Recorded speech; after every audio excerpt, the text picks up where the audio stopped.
Alright, what's up guys? My name is Zach, and today I am driving a 2016 Honda Fit. Up front is a 1.5 liter inline 4, and down below is a CVT. Now I am super excited to be driving this Honda Fit for two reasons. First of all, I've always loved the Honda Fit, and I always love sharing the Honda Fit with you guys on the channel. But the second reason is that I personally believe that this might be one of the most perfect cars of the recent era, and it's a doggone shame that we don't get them here in the United States anymore. So let's do a little bit of a retrospect on one of the best cars ever made. But if you would like to submit your own vehicle and have it reviewed here on the channel, you can head on over to my website, zackpradel.com/submit.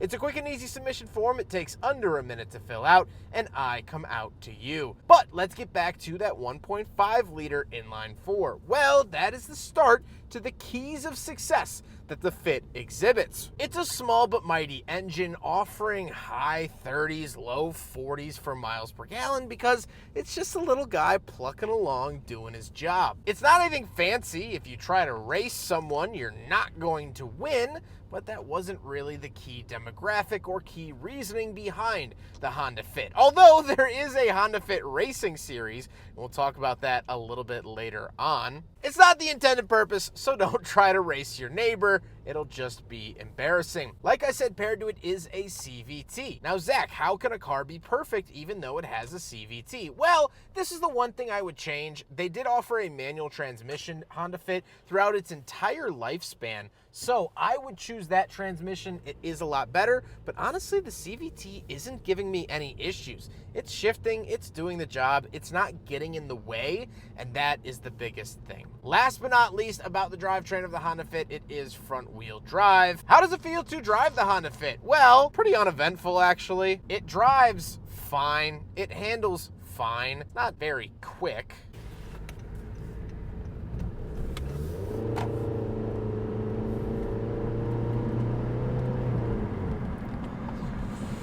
Yeah, maybe not, but visibility is good. I love the size of the car. Steering isn't too heavy or too light. It's honestly pretty good in all of those respects. And that's a big win. I could trust anyone in my phone book to hop in this car and drive it in a safe and proper manner. I can't say that about a Yukon Denali. I can't say that about a Miata. I can't say that about tons of other cars. This actually makes sense. And that's a good feeling. With that stuff out of the way, let's talk about the interior. Well, in front of me, I have 3 gauges. Off to the left is my tachometer, in the center is my speedometer, and off to the right is a digital gauge giving me a bunch of information. On the steering wheel, on the left, we have our pages, source, skip track, volume, and information, and off to the right, we have our cruise control. To the left, we have 2 climate vents with a cup holder, so we will do a big friggin' bottle test, and although it fails, it's really cool to see a cup holder in this location to either heat or cool your drink. Very, very nice.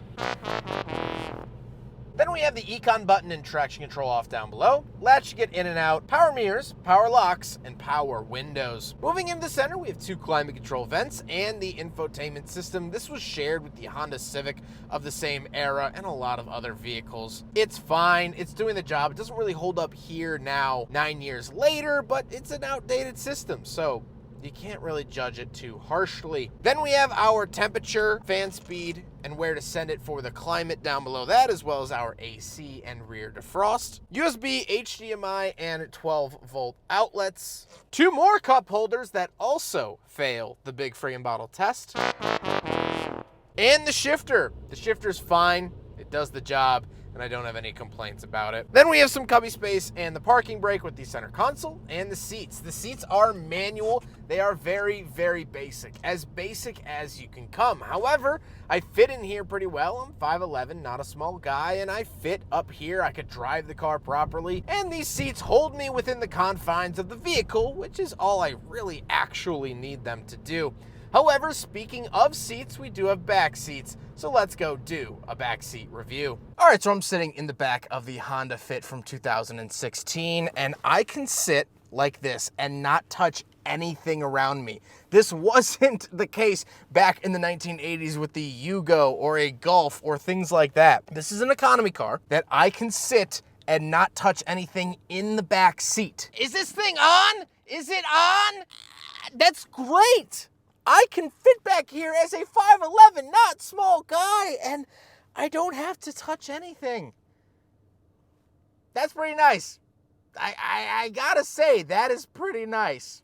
Let's hop into the very back. We'll take a quick look at the trunk and cargo space, and then we'll talk about the looks. All right, around the back of the Honda Fit. Little button here to open it, and we do have a very, very good sized trunk.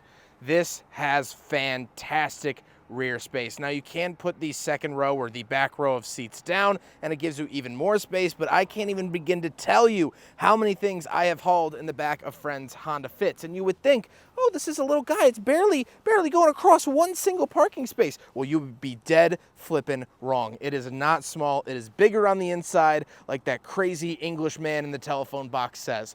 Love that. Now we gotta talk about the looks, and I've always thought that the Honda Fit was handsome in this year, but also the previous generations. I always think it's relatively good looking. Here's another one, see? Good looking car. I like it. I always have, and I think as it went on, they sort of got angrier and more angular, and I like that, but also at the same time, it's like kind of in an adorable way. I don't know. I like it, but kind of in a lapdog style. But with all that being said, let's get on to my final thoughts, because I'm sure you're chomping at the bit as to why this is the perfect car. Well, there are plenty of reasons for that. First of all, let's get the downsides out of the way. Traveling on the highway is a little bit tedious. You're gonna feel like you're on the Challenger space shuttle. It's not a highway cruiser. Let's get that out of the way. But I think this car is a really good size. Its engine is not only efficient enough, but it's fuel injected. It's not gonna give you carburetor issues. It's gonna start every morning. It's gonna get you to work or school or dance or whatever. It's easy to drive. It's easy to see out of. It has modern enough tech like a backup camera. It has AC. This is an economy car from the 80s, but for the modern era.